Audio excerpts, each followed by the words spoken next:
everybody. It's me, Dave Wakeman. This is my podcast, The Business of Fun. Thank you for being here. My guest today is longtime friend of the Business of Fun podcast. It's Brett Zalaski, and we talk about a whole bunch of stuff about season tickets, sports ticket sales, tons and tons of stuff. This is probably only half of the conversation we had, but it's a great one, and I think one that you're going to learn a lot from. But first, before I tell you a little bit more about Brett, let me ask you, how's everybody doing? It's September 1st, 2020. At least in the States, things are still crazy. We're still not sure exactly where we are in dealing with the pandemic, where things are going, what the future is going to look like over the next several months. Don't worry, I'm aware of the 2,000 plus students at the University of Alabama who have come down with the coronavirus in the 2 weeks since classes start. Well aware of that. Feel free to make all the Alabama jokes you want to at my expense. I bring it upon myself. But let me know how you're doing. Send me an email. It's dave@davewakeman.com. If you are struggling or you need somebody to talk to, make sure that you check in with me. I want to know what you're up to. I want to know that you're okay. So send me that email, dave@davewakeman.com. Make sure you check out my friends over at the We Will Recover project. That's something put together by my friends Einar and Martin and their activity stream team to help folks all across the live entertainment industry recover and find out new ways to help themselves get back on their feet and focused on growing their businesses once again. That's at wewillrecover.live. I think over the next 2 or 3 weeks, we're going to have a few really, really cool things that are going to come out over there. Spoiler alert, I think there's going to be some fun stuff. So check it out, wewillrecover.live.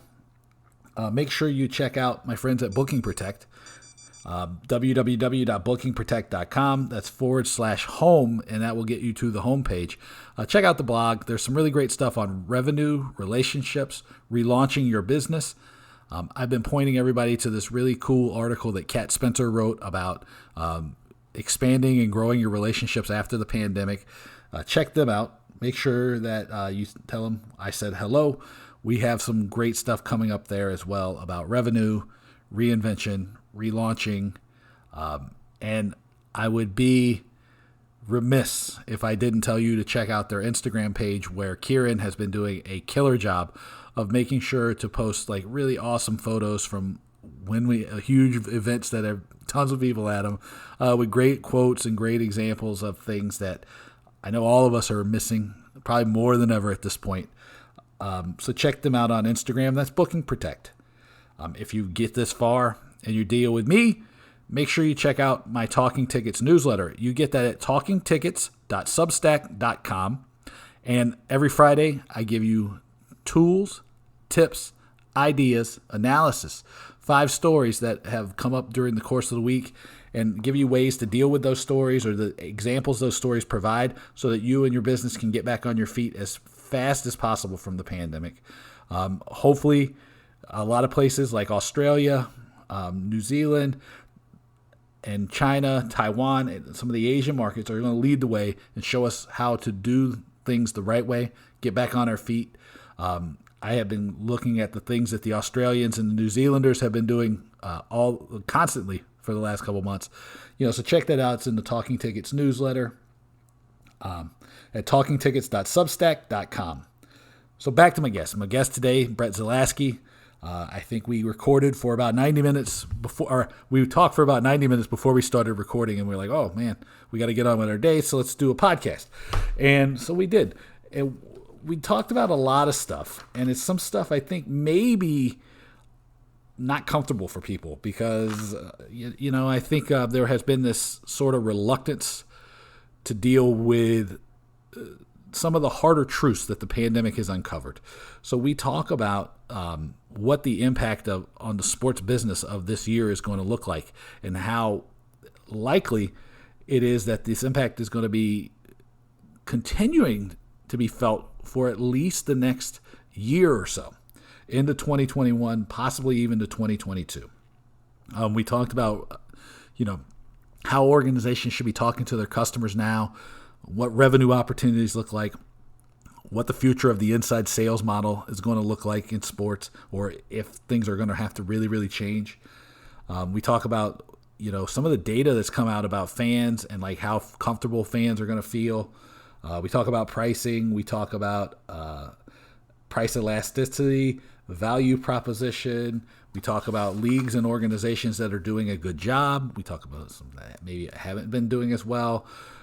We talk about experiences and how maybe we get back to the idea of storytelling. We talk about narrative. We talk about all kinds of really, really great stuff. I even have some in here marked on my notes, Ledley King, which both Brett and I love the Spurs. So that's a pretty good place to leave this. But make sure you check this out. This is a great one with me and Brett Zalaski on The Business of Fun. All right, so here's a round whatever of me and Brett Zalaski talking smack here. I don't know that we even have an agenda today.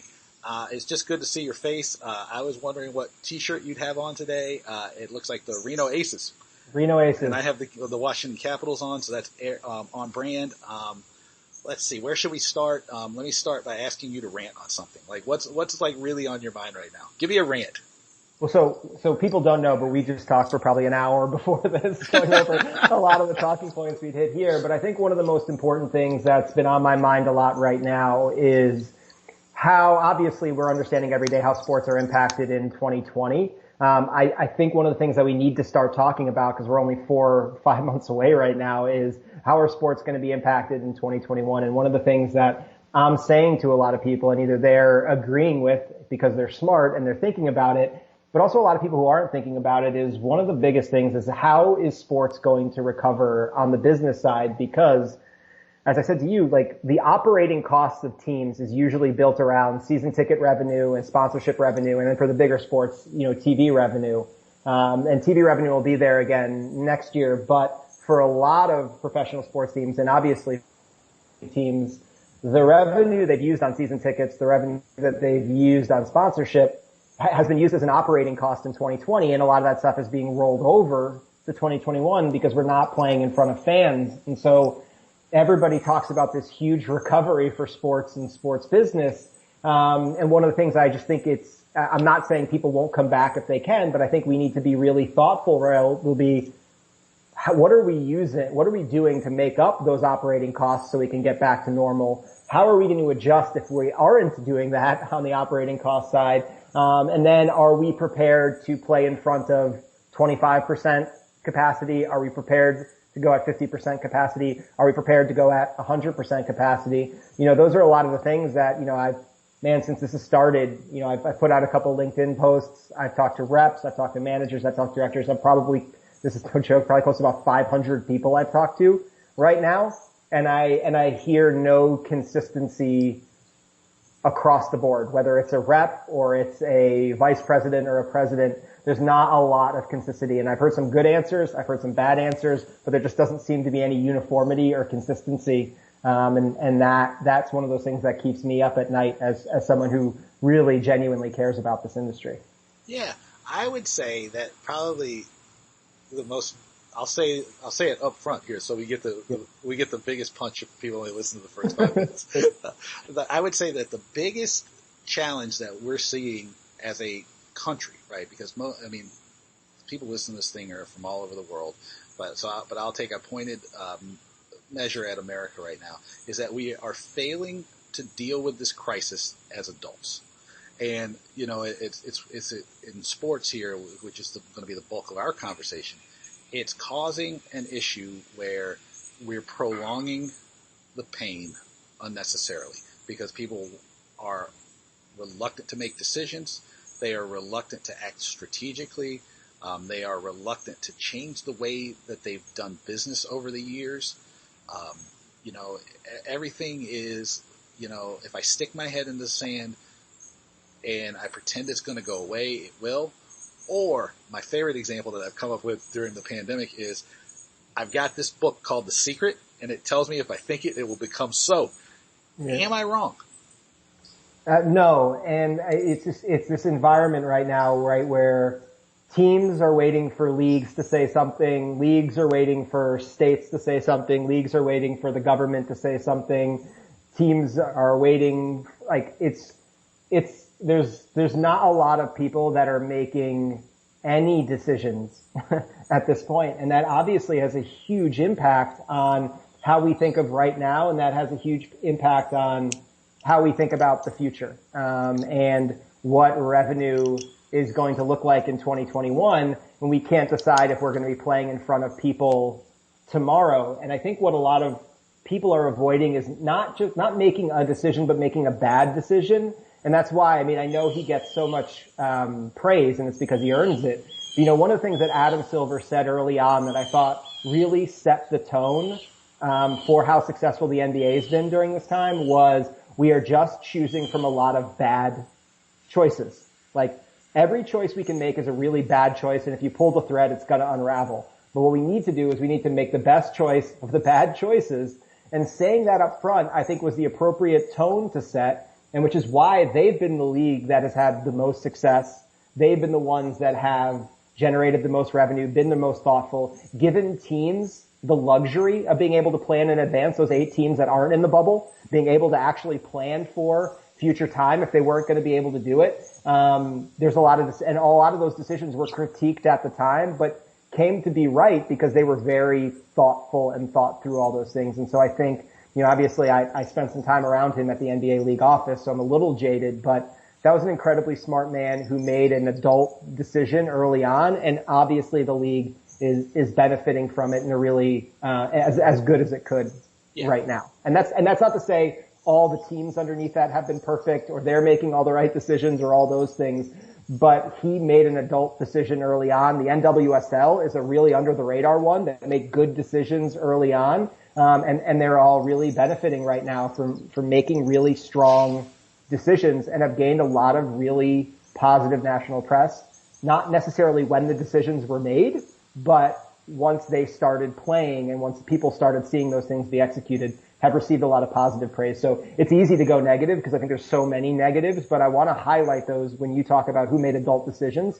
To me, two of the ones that really stand out are the NWSL and the NBA, who made really tough decisions up front, got critique on them, but didn't back down from those decisions.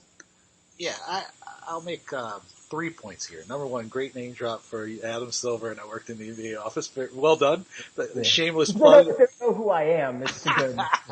Hey, I tell you all the time, I'm like going, blow and toot your horn away, because if you don't, who is, right? So well played.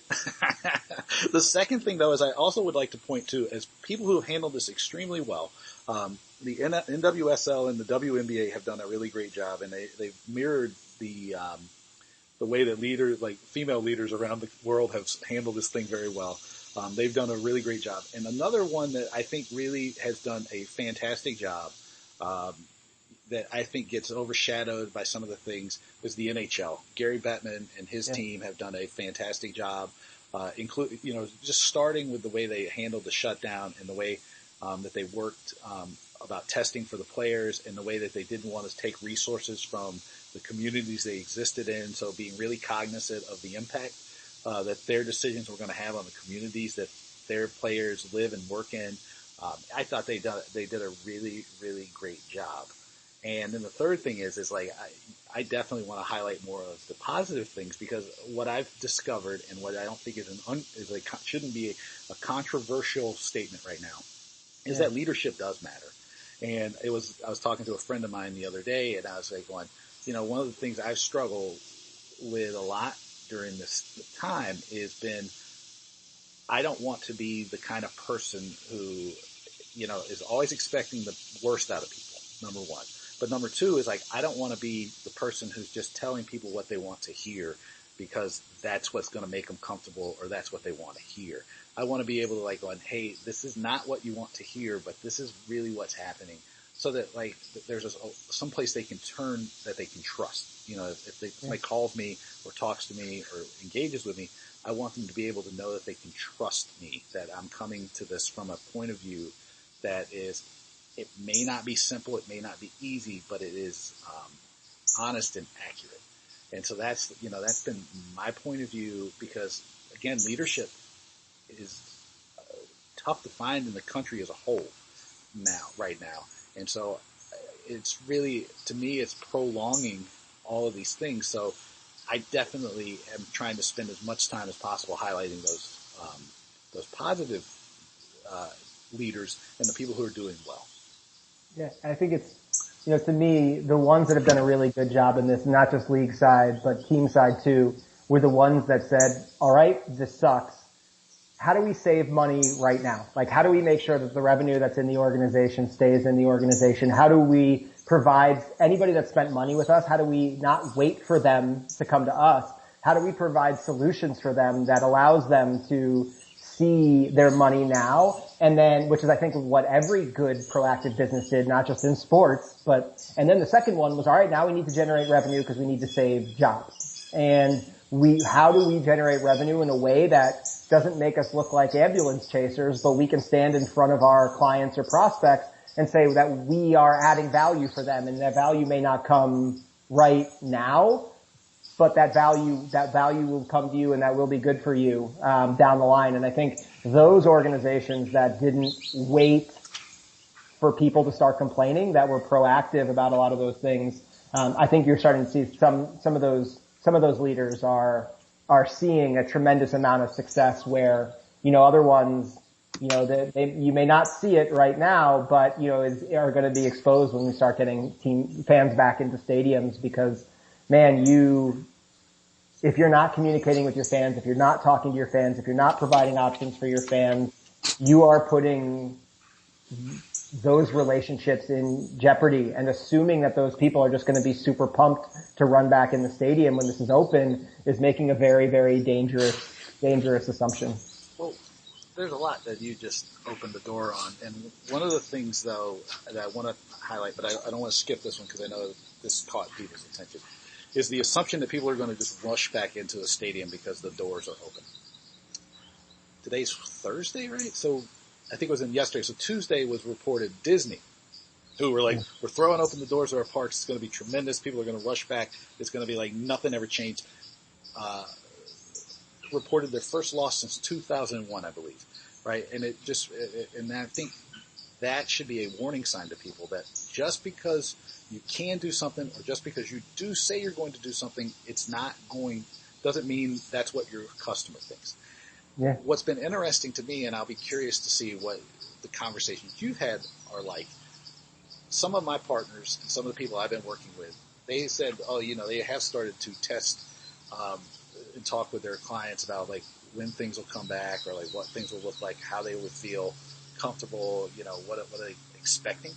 And they have been really surprised that, and this is a lot of like the more premium buyers and the B2B audience, aren't going to rush back. They aren't necessarily thinking through how to go back and make the same investment on tickets and on hospitality and on sponsorship as they were before.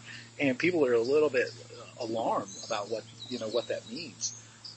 So I'm kind of curious about, what your conversations when people are talking, what are they telling you about similar situations? And then number two, the more interesting part for me is, how are people reinventing their value proposition? Because that's what this really comes down to, is a really fundamental need to rethink the value proposition. Yeah, so many good things there. So many things to discuss and talk about. And please let me, I just had a million things going while you were talking about it. I think the first one is, I've had access to a number of... I've got notes, Brett.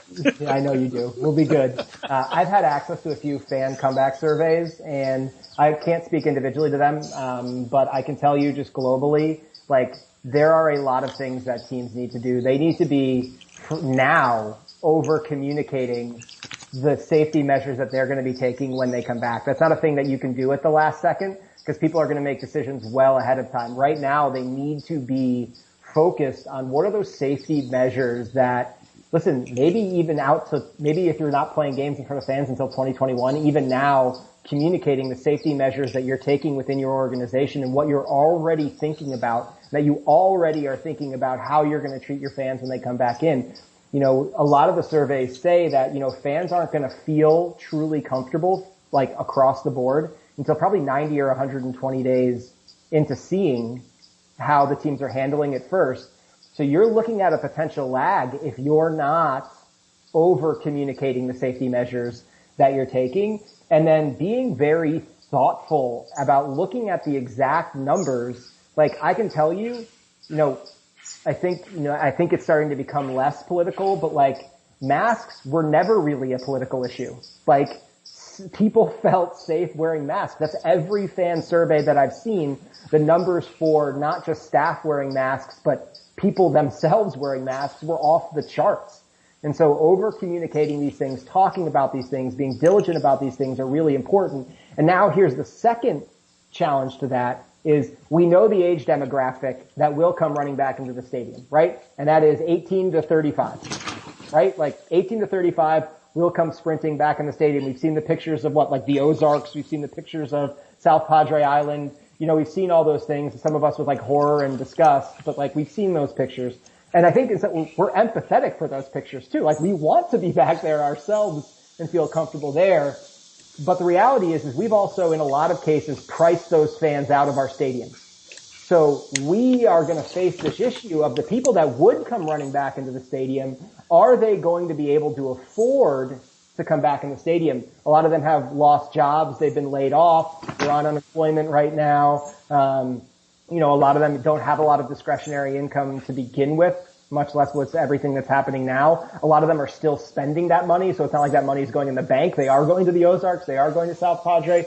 So this idea that we have this one demographic of people that every survey will tell you will run back in, and they probably can't afford our ticket price, which, yes, businesses are going to be slow to react. Families are going to be slow to react coming back in the stadium. Older people who you're talking about a lot of teams that have average season ticket ages, right, of like in the 50s.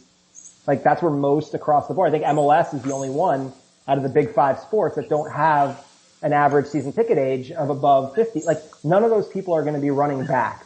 And so does the secondary market become flooded? Do teams flood the secondary market? Like, right? Like there's, like I just cascaded real hard in that one conversation, but this is how teams are going to need to start thinking strategically and differently. So what we talked about before, what really is your value proposition when you walk back in the door? Well, see, what the people don't realize is, like you said, we talked for like an hour before this. Yeah. And so we were worried we were going to leave all the good stuff on the podcast editing room floor. And I think we're going to do all right here. Because you bring that was a good cascade. Like I liked it. I think that, sorry to cut you off again, but I think that's Adam Silver's point, right? Like you start pulling on one thread. Yes. It really is incredible what unravels when you start pulling on that one thread and the impact it has all the way down. And if teams aren't thinking about what are all the different ways that scenario, like what are those create your own stories? Like remember those books where you like choose your own adventure? Like if teams aren't choosing their own adventures, like mapping this stuff out, they're already behind. And that's for 2021, much less we're hearing MLS playing in front of fans, USL playing in front of fans, et cetera. Yeah, I think what the cascade you talked about using the Adam Silver example is absolutely appropriate because one of the challenges really, and I want to get back to the secondary market because, I'm like the broker whisperer over here, so it's fine. I know you are. So they listen, they support us. Thank you very much, secondary market. But the first thing that I was thinking about it is like a holistic system. And that's something that has been, it's gotten worse over the last 10 years, I think, where everything's like so siloed, right? Like the interaction between the tickets and the food and beverage and the merchandise and then sponsorships, they're all pulling in 8 different directions.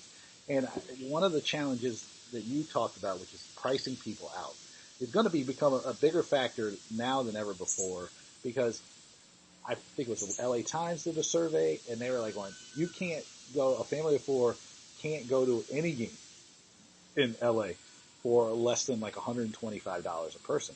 And some of the trends that had already been in place before the pandemic are likely to impact us at least for the next 18 to 24 months in a much more severe manner than they did before the pandemic. And one of the ones that I think really people, I say this kind of constantly, and you'll probably roll your eyes when I say this one though, but it's the average American family hasn't received a raise in about 40 years. And so the cost of tickets though has increased at, I don't have the exact number, but it's like 40 or 50 times. from increase since in that 40-year time. Yeah, Like, I mean, it used to be $1. Yeah. It used to be $1 to go to a game, and it's been $1 up every year on an average ticket price. Yeah. I mean, I remember looking at tickets to go to just an average, like, random, I want to say shitty, I'll say it because it's my podcast, shitty baseball game, right? Like nothing, no big matchup. It could have been like the Nats and I don't even know who's like the worst team in baseball right now, but it would have been just like because I needed something to do on a Wednesday evening because my wife was traveling and it was summer and my son and I were looking for something to do. And the lowest ticket price, the game I was looking for was like $40 in like the nosebleeds. And I was like, that's just unconscionable because who's paying $40 to go to that game? You know, it's not like I'm sitting in here like going, oh yeah, you know, I can't afford it. It's just the value isn't there. And so back to our value proposition idea is, you know, how do we convince people to rethink the value proposition, or with people you've been talking to and working with, you know, how are they thinking through the changing the value proposition or approaching things a little more thoughtfully, understanding that things may look a little different and things may be different, right? And people might not have the same spending power.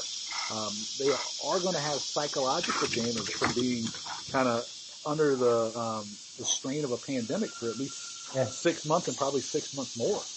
You know, how are people doing that? Like what are, or how are you helping people? Or where's your head on that? Yeah, Any of those? so it's a little bit more.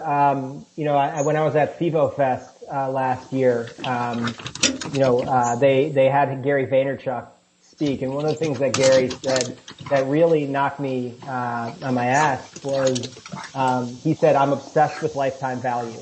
And you stole that from me, you know. Yeah, I know, and I think that's just where. I think that's where the industry really has to start really being thoughtful about how they shift is, you know, I'll give you an example, you know, teams are so focused on variable pricing, right? Like how do I maximize the revenue I make on every single game, on every single ticket? Like how am I commoditizing my fans to make sure I'm getting the value out of it? But what they're not looking at is elasticity. Like how far will my fans go? When does it spring back? Like, where is that, like, you know, where's that price point that we start to see that inflection point? And so they start thinking about, you know, how do I commoditize every seat in the stadium as opposed to really understanding on a game in, game out basis. So they're taking an individual game view and not a whole season view. And if they're not taking a whole season view, then they're not taking a look like whole, like lifetime of a fan. You know, teams need to start understanding that, you know, a season ticket holder is not a one-time purchase. A season ticket holder averages I think it's like 2.2 years with an organization. And so you need to start looking at that person far more and then by like year 3, their renewal rate becomes like over 90%. So we get so focused internally on how do we get the season ticket holder for the first time. What we don't spend nearly as much time on, because industry-wide, the average renewal rate on a first-year season ticket is very low. It is far lower than everything else. You know, we're not just losing one more year of revenue when they don't renew. We're actually losing like another half year of revenue on top of that.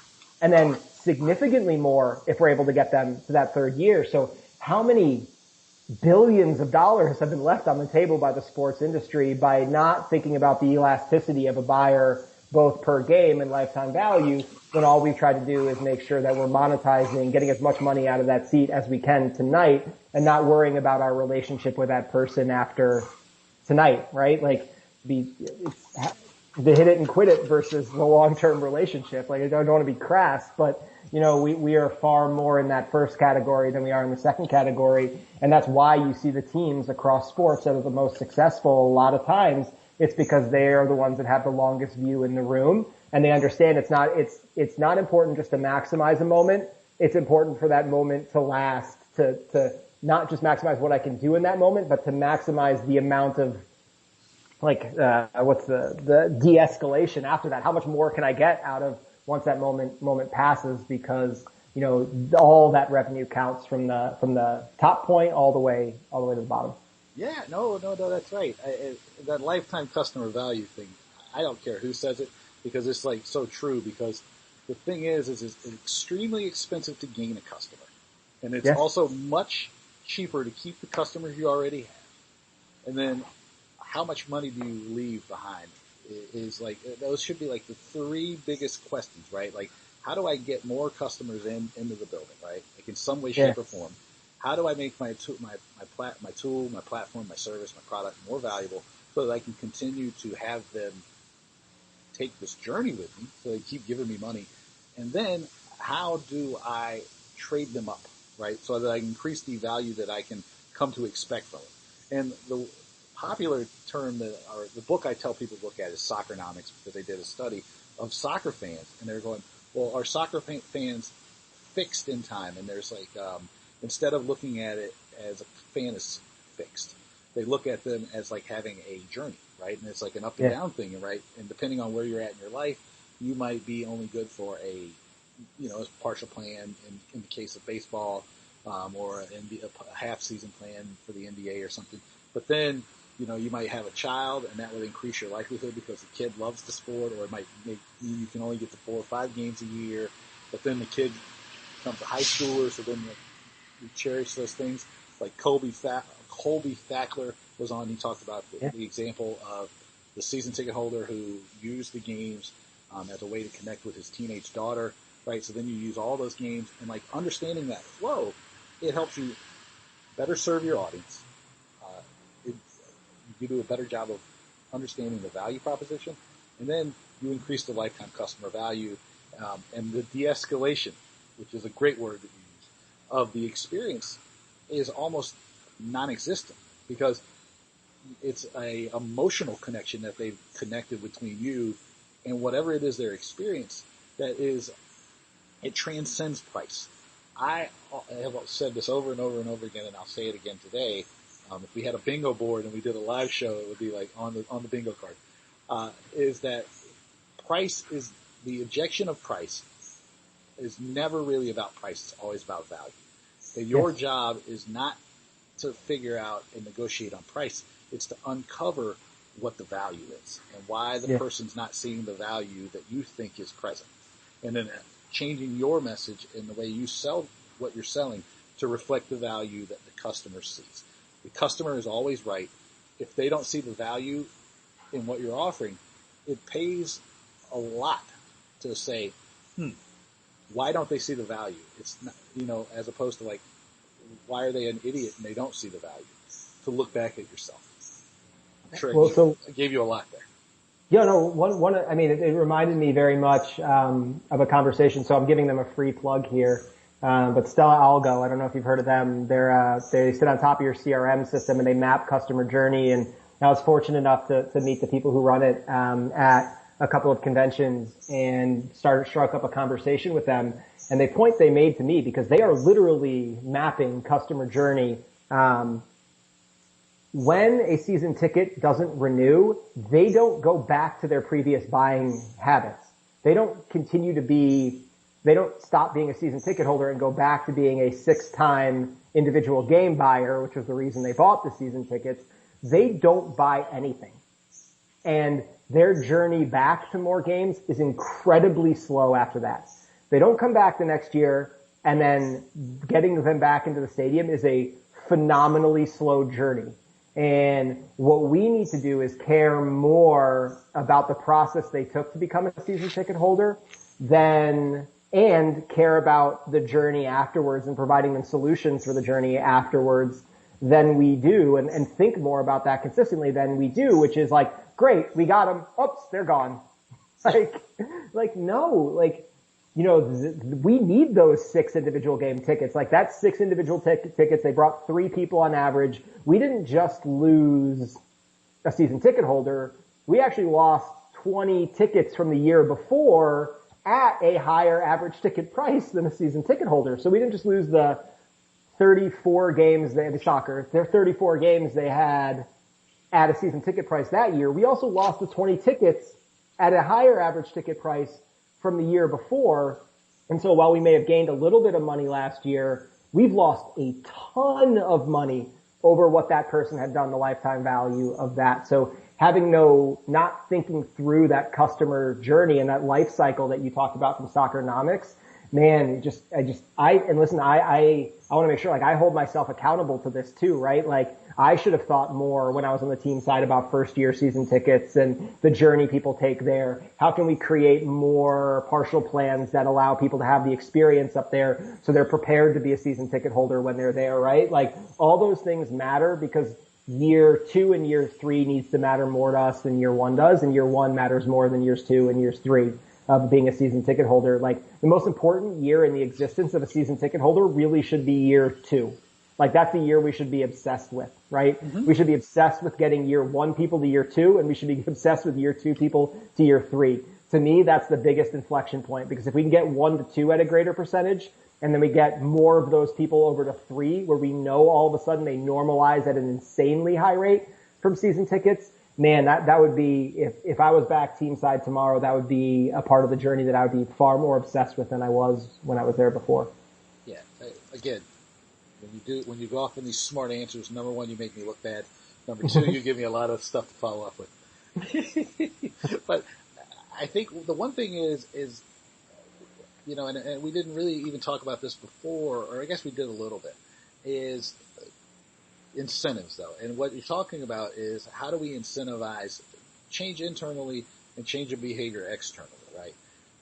And the bigger idea is, like you said, I want to hold myself accountable to this, right? And so the question I kind of want to ask here, and I want to ask it as forthrightly as possible, I believe, is how do we help people understand that you've got to look for ideas that are not just the ones that I'm getting in sports business, or I'm just getting in the world of tickets? Because if I look at my career, and I've been talking about, like, some of my experiences a lot more, because I think that I'm not doing people that are listening or paying attention a disservice by not talking about my journey. I opened nightclubs all over the country, including in Houston, where you're at, right? In St. Louis, Chicago, Fort Lauderdale. I have worked on the opening of a museum for Paul Allen, who helped start Microsoft. I've worked in tickets. I worked on a presidential re-election campaign, right? I've done all these things. And what it is, though, is it helps me not see the world in just one set fixed way. And when you're talking about, like, holding yourself accountable when you were on the team side, how do we help encourage people to be willing to look for new ideas, right? And a great example is, everybody in sports seems to love Simon Sinek and Gary Vee. And I'm going to tell you that, I mean, you know, from being a New Yorker, Gary Vee's a nice guy, right? Like, he's like, are his ideas the most effective and most valuable? He's great about motivating people to, like, push themselves harder. His marketing ideas are often not very good. You know, he's very good at market. Take this from someone who knows. He's very good at marketing himself, but is he good at marketing and selling, you know, a big consumer brand all the time? I don't know if that's true. You know, but I don't want to shit on him either, because I want to be like, how do you need to think about other things, right? Like, look at somebody I know we both love, Anthony Iannarino, right? Yeah. He's great, right? Or look to ideas from people like Peter Drucker, who I quote from all the time, right?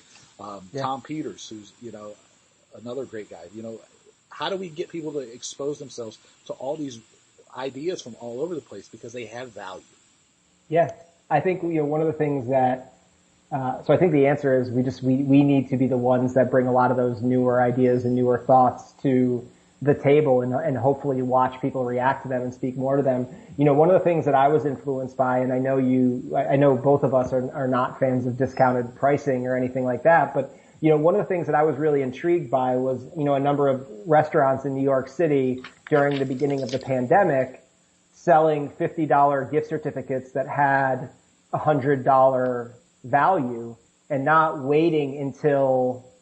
doing that when they were about to shut down shop, but a lot of them who took a very proactive approach right away. And, you know, to me, that did a few things that were interesting, right? It did discounting, which I'm not a huge fan of. But what it did was, as opposed to looking at it, because they did it so early, as opposed to having it look like something that was rushed to keep the lights on, it looked more like civic support. Like, we know when you come back, you're going to want to eat here. we're going to want to be open when you do. We're doing this because not only do we need the help, but we want to be able to help you too and give you something of extreme value. And for a lot of people, maybe eating at a restaurant they wouldn't, normally be able to afford. And that not only helped these restaurants keep the light on, but that actually also gave them a lot of positive publicity that probably filled in some of those gaps. And it gave the community a greater appreciation for those restaurants. As doing that up front, I'm sure everyone who did it like 10th, 11th, 12th was a copycat or was doing it to save the business. But those first movers did it in a way that probably created way more positive than it did negative. One of my favorite restaurants in Austin, Texas, basically said, we need some help keeping the lights on. What we'll do is we'll create a series. You spend $50 with us. We're going to create a series of web videos that show you how we cook some of our favorite meals. And I thought some of that stuff was just so innovative and thoughtful and smart. And, my background, I was a bartender before I did anything else. And so I tend to always appreciate that industry. But I think we need to be, in some of the work that we do, we need to be highlighting these things and talking about these things and, getting the industry, which can be very, and I'd say, I'm with this as well, can be very insular, to start understanding that the best innovations are outside. But those innovations are not in the commoditization space. We've already stolen everything we can from the airline industry, the hotel industry, like all those ones that are severe people commodity industries. We stole all the bad ideas from the airlines and the hotels. We haven't stolen anything from Four Seasons. Let me tell you. That's right. Like we need to be looking at those ones that are obsessed with lifetime value, that are concerned about the hotel room, your second hotel room and your third hotel room more than they are your first hotel room or your first stay there. And I think that's having the longest view in the room. There are certainly people in sports that do that, but there's a significant amount of organizations, and I know a lot of really smart people who are under a tremendous amount of pressure. So I want to make sure but thinking lifetime value and maximizing the moment don't necessarily have to be separate things. You don't have to do one or the other. You can do both. Right.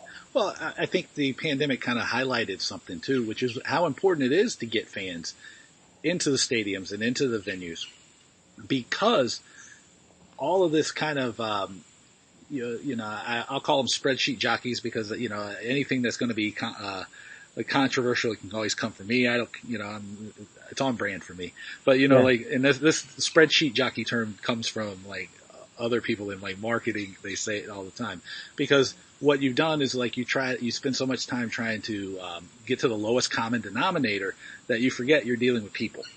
And so it's nothing, people are just doing what they're incentivized to do, right? And it takes a lot of courage to be able to step back and go, hey, we can do this today, right? We can charge you, comes another one on the bingo card, $17 for a Bud Light.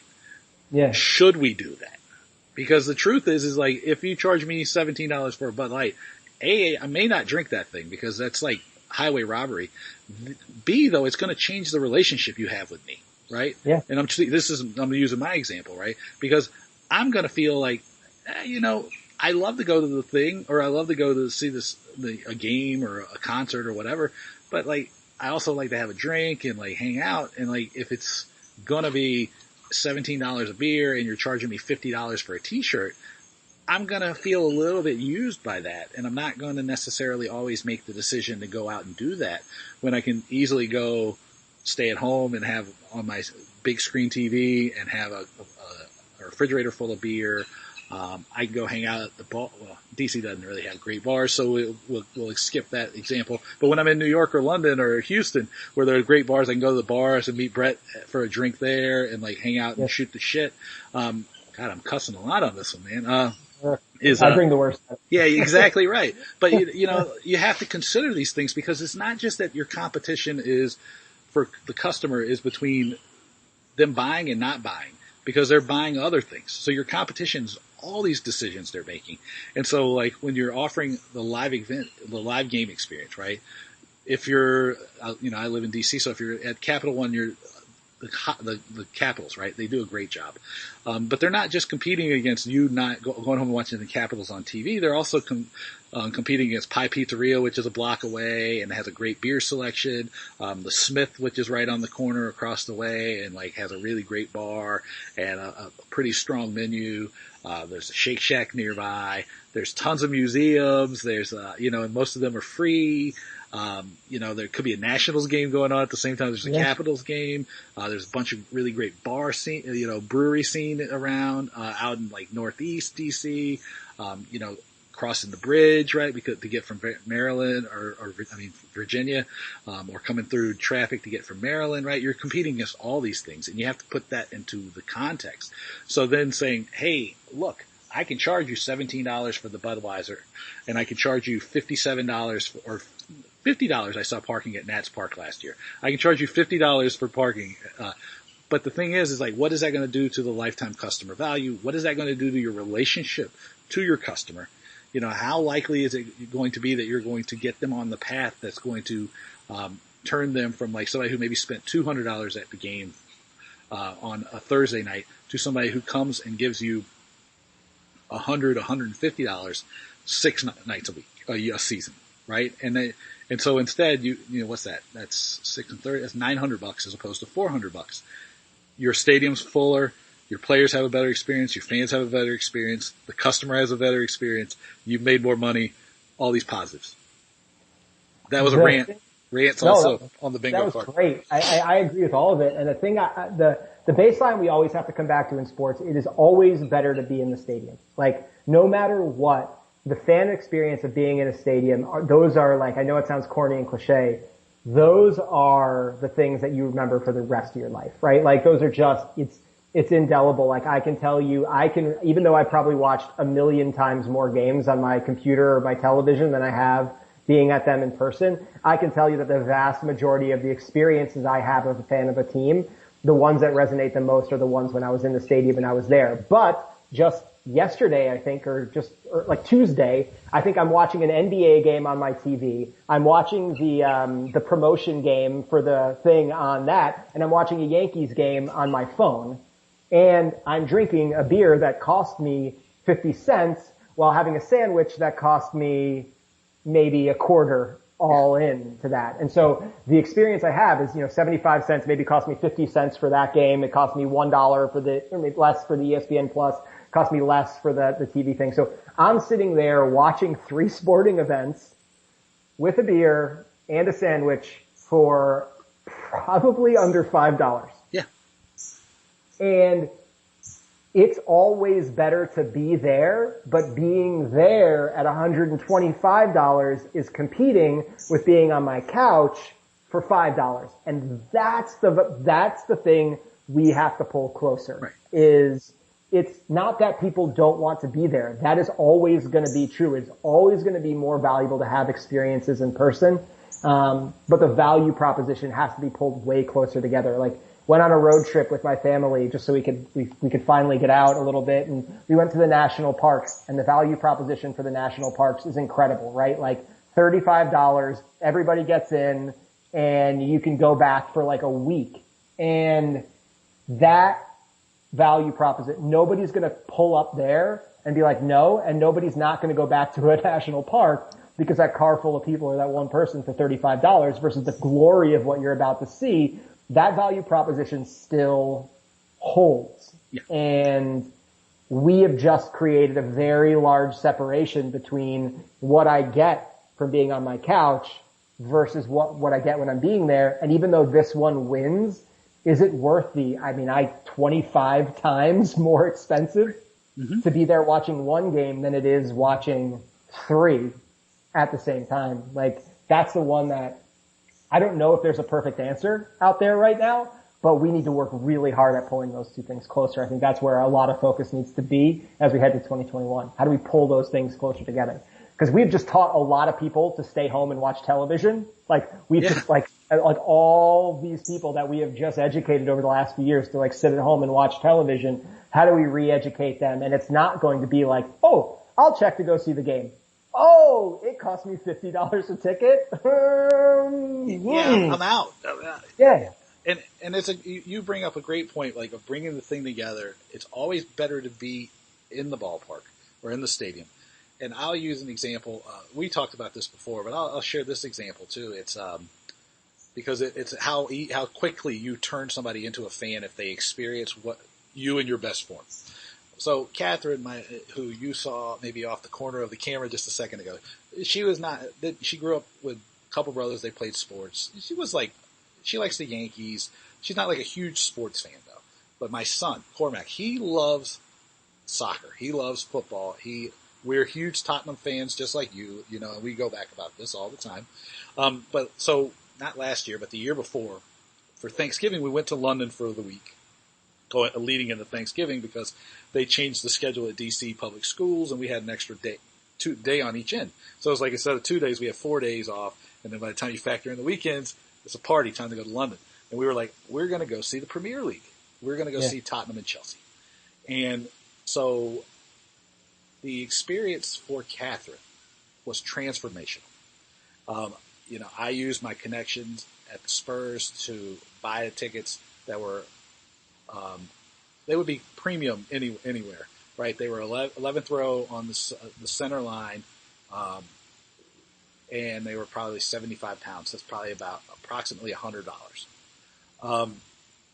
So, not sitting in nosebleed seats, was sitting in really great seats. She can't stop talking about the experience of going to see Tottenham live. And we spent as much money as we possibly could in the gift shop. We bought food and drink, the whole thing. So like, because the ticket was, I feel like fairly reasonable for what we got, we probably tripled the amount of money we spent at the game. But then number one, we planned, before the pandemic, we planned another holiday to be able to go to 2 matches, because we were able to, for spring break, line it up with a match against, I believe, Everton and a Champions League match. And like the whole thing was built because Catherine wanted to go back and see more football. And she was like going, and if there's other matches at other places in London, I totally want to go. And I don't think that she's unique in that way. I think that sometimes like pricing, because you think you can maximize this thing, or you think you're maximizing each touch point, does you a disservice, because instead you're holding out. There's every empty seat is an opportunity lost. And there's an opportunity cost of trying to get $20 for a outfield seat or a bleacher seat when you could fill the stadium at $10. Whereas like you might sell only a quarter of the tickets at $20. The revenue may actually end up being the same or comparable, but the experience and the memories and the amount of people you serve changes dramatically. And even if it's a break-even thing, again, look at the lifetime customer value and how far ahead have you become. And because again, how much money has Catherine spent on Tottenham Hotspur stuff for me and Cormac? It's thousands of dollars now. Yeah. The first day the new training top was out, she ordered it for me so that I'd have it for Father's Day. I mean, this is like, she's not unusual, right? Yeah. That's a real example. And I hope it translates, because that's her lifetime customer value would have been, if you looked at it through the regular lens that we often look through things here, would have been 0. Yep. She would have not been worth converting. But then she got there. She saw Harry Kane score. She saw Dele Alli score. She saw Son score the goal of the year. Yeah. And it was amazing. And now she would have to be like an A+, fan, customer, because she spends on everything. I mean, if I opened up the cabinet, you saw me Spurs coffee mugs and water bottels I have. It's amazing. Yeah. I don't know where the question is. That was another rant. You're full of rants today. We talked about Atlanta United a little bit before, and, the Atlanta Falcons, Atlanta United have become, one of those organizations that, and I know it doesn't matter if they win or lose, the way they've treated their fans show up, right? Like, they build a incredible stadium for their fans that costs out of pocket a significant amount of money. And then instead of going into that stadium and having the highest ticket prices, which is what a lot of people do, and the highest F&B prices, they were actually like mid-table on pricing, and they were one of the teams that showed the deep cuts they took on the food and beverage. But along the way, a $9 beer is a decision. A $5 beer is no decision. Like the money comes out of my pocket on a $5 beer. Even if I don't drink it, it's cool. Yes, there's no decision. Like a mid-level NFL pricing or MLS pricing for that stadium, that's not a decision. That's an easy yes. Yeah. Because the value is completely commensurate with what you're getting out of it. And so the more the value lines up, the more investment you make in your fans. It's not shocking that, people come back or not. And we know we talked about this before too, but like you couldn't look at, and I know this year sucks, but like in 2019, you couldn't have looked at two different circumstances for minor league baseball and Major League Baseball. Major League Baseball is on like the 5th straight year of declining attendance across the league. And even what the sales are doesn't align with what you're seeing in the stadiums. And minor league baseball is still on an upward trajectory in markets that have less disposable income in a lot of ways than that. But it's because the value proposition of minor league baseball makes sense. It aligns with the experience that you get outside of that. Major League Baseball, it's still better to be there, but there is a gap between what you're spending and what the experience is that they need to close, or it's not going to get better. Yeah. Well, that's that concept I talk about pretty regularly. And as the pandemic has ruined most things that I talk about regularly, the one that's fallen to the wayside a little bit is the differentiation gap. And that's just the distance between where you think you are in your head and where your customers think you are. And if it's wide, then that's bad because you're a commodity, right? And like, they're going to treat you like that. And if it's close together, then you can probably get a price premium. And the thing is that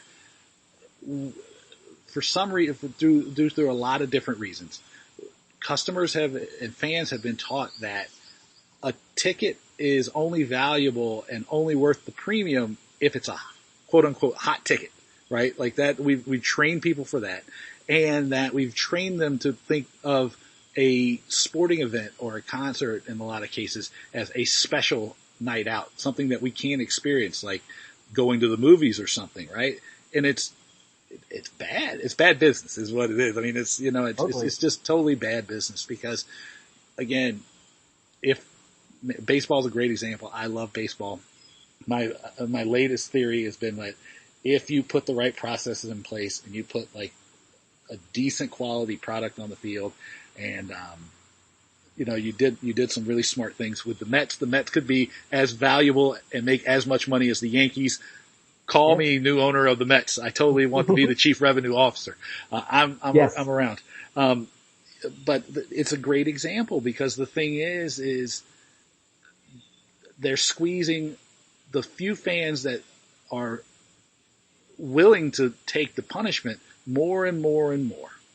And the game is struggling, but all the while they're reporting these numbers. So things are propping up these ticket sales numbers because it's tickets distributed, it's not people there. Because the reality is all you gotta do is go to the Empty Seats Galore Twitter page on any night of baseball season, and you'd see like even Nats Park when they were running away, like making their first trip to the World Series, you'd see it and there might be a third of the park would be a good night for baseball, right? So the sad truth is like looking at these games where there's no fans allowed, they don't look unfamiliar to how they were last year when people were allowed in at a lot of these places.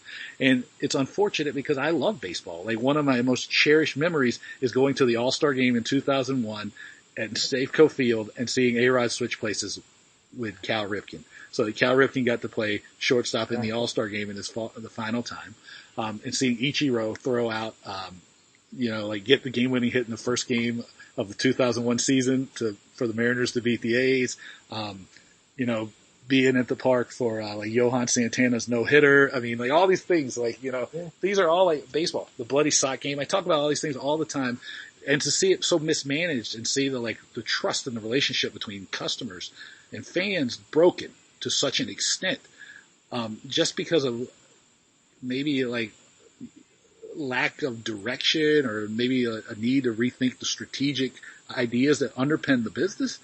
It's it's really tough to watch because backing it up to where I look at most of the time, which is strategy and money, you're also, if you think that it's great that you're making $9 billion a year from baseball, I'm going to tell you that the owner should be pissed off because you're probably leaving 50% more at a minimum on the table.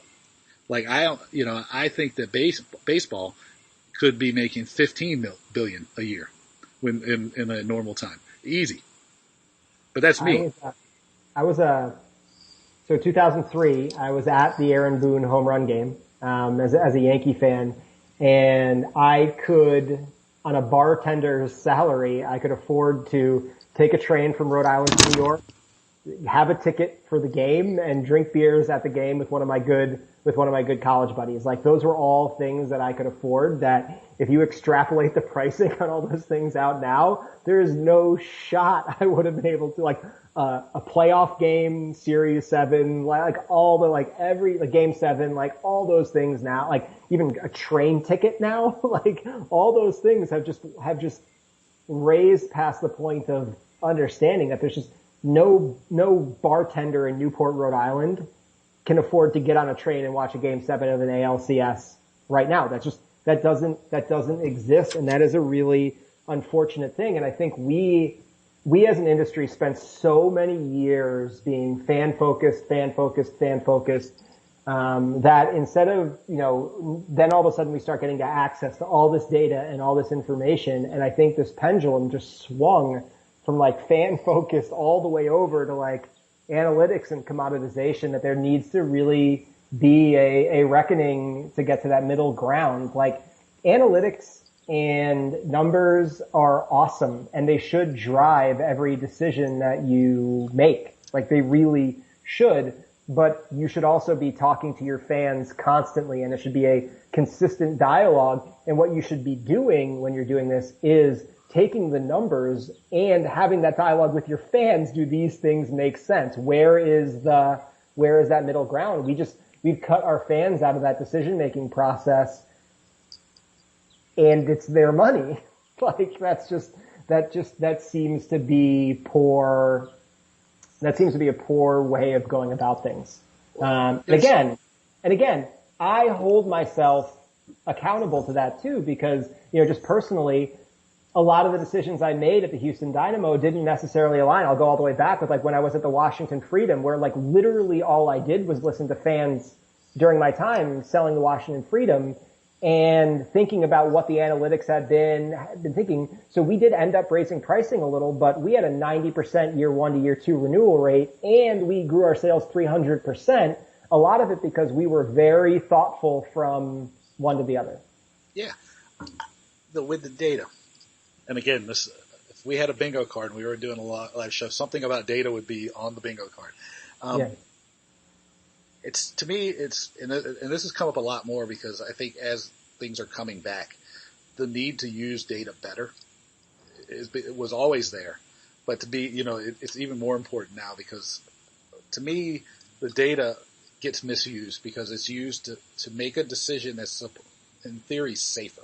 Right. It's again meant to help me make a decision that, it's like the same as like you can't get fired for hiring IBM, right? It's the same thing, but there's too much data. Like we're flooded with data to the point that there's never any insight provided. And it becomes this thing where we're almost, instead of going like, well, what do we need the data for? We'll just default to have more data, right? Because just the other day I posted, I don't know if you had a chance to listen to this one, but I was talking to Matt Wolf, and he'll love the fact that I'm mentioning him again because he's like a pretty funny guy. If you have never met him, if you haven't listened to him. I have no joke, that's actually loaded onto my phone right now because I've connected with Matt during this downturn too. Yeah, so he's been really great about this, and I really like him. I also like to make fun of him because he's like kind of like me, where he don't take himself very seriously. But one of the things we were talking about is like this all-encompassing chase after more and more data is really stealing some of these precious memories and precious moments that people have. And so, of course, you can drive everybody to have mobile tickets all the time. So you can tell them, it's like for security and safety. customers know you're lying to them, that you just want the data and you don't want to do anything of value. You got to keep it, there's a balance, right? And I think, and it's the data, people will give it to you freely if you give them something of value. And then the data always needs to be filtered through not what people did in the past, but what people are going to do in the future. Because this data is just a snapshot of where people were and what they've done in the past. It can be predictive of what they will do in the future, but that doesn't necessarily guarantee that things will be the same. So like there's a big deal in the secondary market where that got it kind of announced over the last couple of days, or I don't know if it's official yet, but DTI buying Broker Genius and Ticket Evo, I think, and or a couple of different companies. And everybody's like, oh my God, this mind blown thing, right, for the brokers. And I was like going, the thing is it's a great opportunity, but are these technologies and are these tools going to be dynamic enough or used properly to reflect what comes next? And I think a lot of times the decision making gets stuck in what happened, what made sense yesterday. And it's never looking forward. And you always kind of have to be looking at the future that's already outside your window, right? Yeah. What's already happening, what's already impacting people's decisions, as opposed to what's always impacted them. Because the basics always work, right? Like the first rule of marketing is somebody's got to pay attention to you before you make any other statement, right? People value, if you're always looking at how to increase the value of what you offer to somebody, you're always going to be in the conversation, right? You're likely on a good path. All these things that are basics are always going to stay the same, but the reality of people's lives is always on a bit of a, it's in flux, it's in motion, and it's never exactly the same from one moment to the next. And looking at the data too much can cause you to believe that people are stagnant as opposed to dynamic. And, you got to always remember that people are dynamic. I think it's such an awesome point. And I think, one of the things is, like I said, and I think this is going to sound like I'm repeating here a little bit, but that's okay. You'll like this as a marketer. Blow smoke up my tuchus. It's fine. Numbers matter, but narrative matters too, right? The narrative has to matter. That's just, it's so critical. It's so important. And, I know this is going to sound, like I'm dating myself significantly, right? But Ted Williams hitting 400 mattered, right? That is a statistical milestone and achievement that mattered, but the narrative around it, the chase for it, him getting the chance to sit out the last game and choosing not to do it and getting 2 hits, right? To me, the number mattered, but almost more important was the narrative that I was told around it, and that I do. And it, reminded me of, one of the teams I worked for. I can't be very specific about this one, but one of the teams I worked for, our president said, we're going to do this in ticket sales revenue. And I said, based off of historical analytic data. And I said, well, actually, I'm using the data. I'm looking a little bit harder at the data, but I'm also telling you the narratives about the schedule that we have. I'm talking about the narratives of what happened with our ticket sales staff.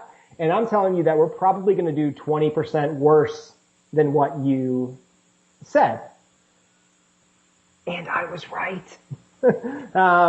Because it's not just the analytics matter to a point, but the narrative matters just as much. And like I said before, those two things, we need to hit that balance of understanding what is the narrative and what do the analytics say, what is the narrative, and how do we make sure that we are closing the gap between those two things. Because the narrative mattered for a long time more than anything else, and we were leaving a lot of money on the table as an industry. Then the analytics mattered too much, and we start commoditizing our fans, and they don't want to come back. So there has to be this middle ground where we just make really smart decisions that allow our fans to be able to come back more while generating enough revenue to be a solvent business along the way. That has to be that middle ground. Yeah. I think the story always matters, and it matters more now than ever. I think that the analytics made it sexy to think the story didn't matter, because it makes it sexy to seem that you can predict people in all these different ways, right? I'm trying to think of the way that this was described. There's a book coming out in May of next year. It was supposed to be May of this year. The pandemic shut this down. Bookmark it, buy it now, pre-order it. It's called Future Proof by Kevin Roose, who writes for the New York Times. And he talked about how the algorithms have kind of smoothed out the edges of people and everything's sort of monotone in nature. And I think what data has done is it makes us think that we can just treat everybody exactly the same and that people are not emotional creatures. And all of this stuff is incredibly built on emotion. Ted Williams, if he just hit 400 and there wasn't the story around him, it would be a great fact. It would be probably an amusing story if you lived in Boston. Instead, it's an iconic story, and it kind of encapsulates the beauty of baseball, right? And it's something that should be in every bit of marketing material and kind of constantly reminded because it talks, it says so much about the game, right? Yeah. And I think that is the most important thing to keep in mind as we're moving forward is that these stories, they matter, right? Because one of the great gifts that anybody who works in a team has been given is they have brands that have real emotional resonance with their customers. People talk about fanboys for Apple or Tesla or some of these things. Real fanboys love their sports teams, right? And so you've been given this gift. So to not tell people stories, to not allow them the opportunity to fully immerse themselves to the fullest extent of their desire into your sport and your team is a missed opportunity, right? Sure, maybe back in the day the storytelling took such a precedent that they were leaving money on the table. But you can fix that. What the problem is, and you brought it up earlier, and I think this will be a great place for us to kind of wrap up because we've been going now for a long time now. We're 2 hours into each other today, if not more. Is this idea that if you have the people and this comes back to nightclubs because I've told this story about incremental revenue and it's if I figure out how to get the person in to the bar, into the nightclub, I can monetize them. If I don't have the fan in the door, right? Or if even worse, to some of the points you brought up earlier, if I get the fan in there and then they don't want to come back because they've changed their buying habits, it's going to be nearly impossible to get them to come back, right? It's not impossible, but it's really, really difficult. And the data is out there. It'll show you that it's, I want to say, I think it's 6 to 7 times more expensive than getting them originally. And I might be wrong, but I'll look for it. And if I do, I'll share it on the show notes, to get somebody to come back. If you leave money on the table at the front end and you're smart about telling the story and building your relationship and keeping people in your system, you can make that money back, right? But if you overprice people, treat them like commodity, don't invest in the relationship, you might not get a second chance. Yeah. It's you want to talk about how important narrative is. I think I tell everybody I'm a Yankees fan. They look at me and they're like, oh yeah, pretty easy to be a Yankee fan when they're winning championships, right? And I was like, I was a Yankee fan with Ricky Henderson, Dave Winfield, Don Mattingly, and a group of pitchers that let up 9 runs a game, and the Yankees lost all the time, right? One of my favorite memories was actually in his last year watching Don Mattingly qualify for the playoffs, finally, after his whole career. But I became such a huge fan of them because my dad was, and my dad passed that on to me. And because I started to understand the narrative of the Hitman and the Big Haas and Hendu and these players and these stories mattered to me. And I had the paper every morning and I had the television. I didn't have all the access to all the rest of the stuff, that could help shape the narrative that they can embrace to shape the narrative. And man, we forget that we're putting so much at risk right now when we commoditize our fans. We put at risk the father passing it down to their kid and making it almost impossible to not be a fan of that team. And then we make it a decision for someone like me whether or not to go to games. And when you do both of those things, I mean, man, how many games a year would I go to, even of the Astros, right? Would I go to if I felt the value proposition was perfect? And again, this is not to hold them below or above. It's just I live in Houston. Right. Yeah, the DC usually they get examples from me because I live here, not because of anything else. It's tough because if I'm not getting a ticket from there, that's someone I know, as much as I'd love to go and I'd love to share baseball with my stepkids now,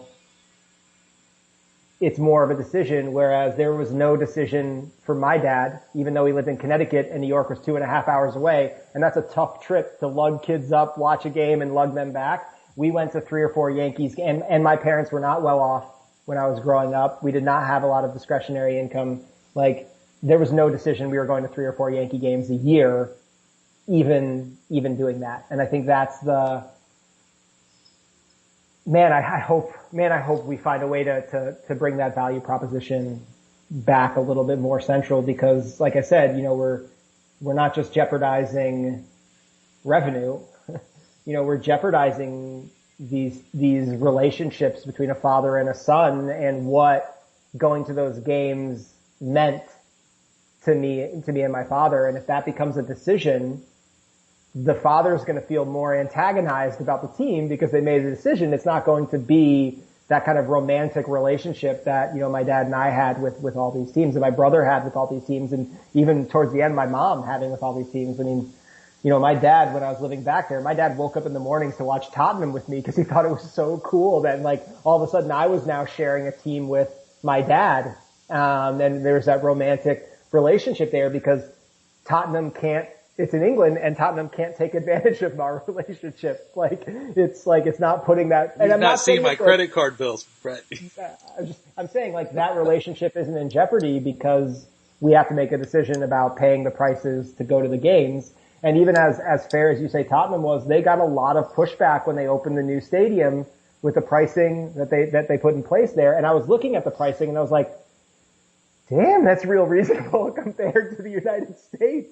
But that's it because our relationship is abusive at this point in a lot of cases. And so looking at that, I was like, oh man, what are people complaining about? It looks really reasonable for that stadium. But I think to your point, I think that's the problem with it now is that we've taken something that was very romantic and made it very analytical when we really need to be doing both.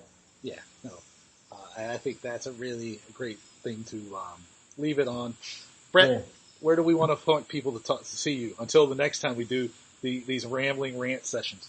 Yeah, empoweredsalesperson.com. That's a website. That's a blog I have for reps and people throughout sports business. Otherwise I'm at Zalaski on Twitter, where I'm way less focused on just the individual rep and way more focused on the industry as a whole. And I'm closing in on 2,000 followers. So my goal is to finish the year there. So. We'll get you to 2,000 followers. Come on. We'll get you there. Don't worry. I haven't been public about it until now, but I want to be there and sustained by the end of the year. My audience is what you're doing. They will follow you now. This is a good first place to come out about it. That's exactly right. Yeah, you know where you are. You're like, dummy. Brett, man, thank you so much for doing the pod, man. Absolutely, Dave. Always.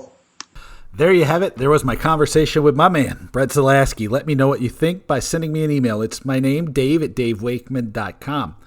Make sure if you got this far, an hour and 17, 18 minutes into this podcast, and you dig the stuff that Brett and I were talking about, or you just dig the podcast in general, that you make sure you subscribe to the Talking Tickets newsletter. You can get that at talkingtickets.substack.com.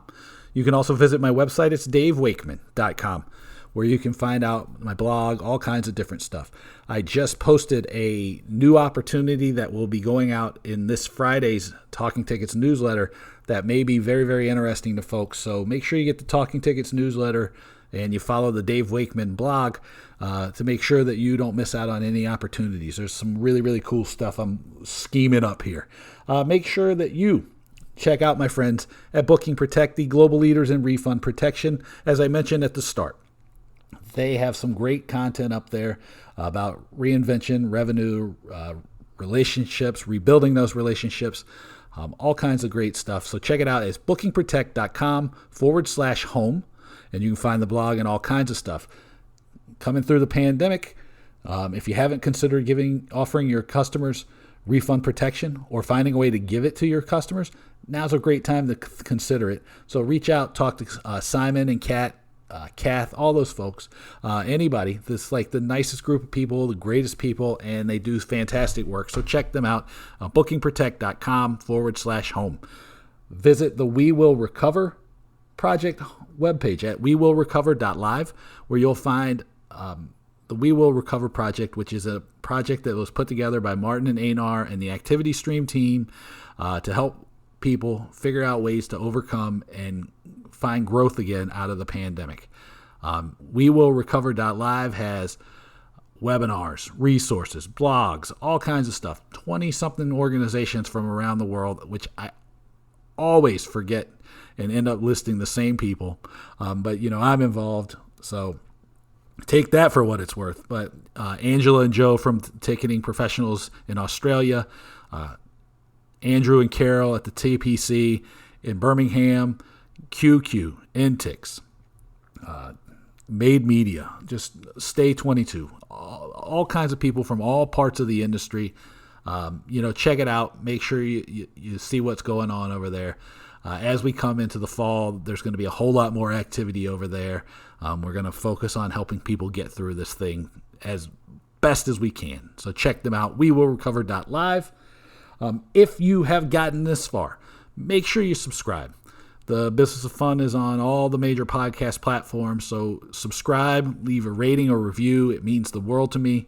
Make sure you connect with me on the social medias. I'm on Twitter. I'm at David Wakeman there, or I'm on the LinkedIn.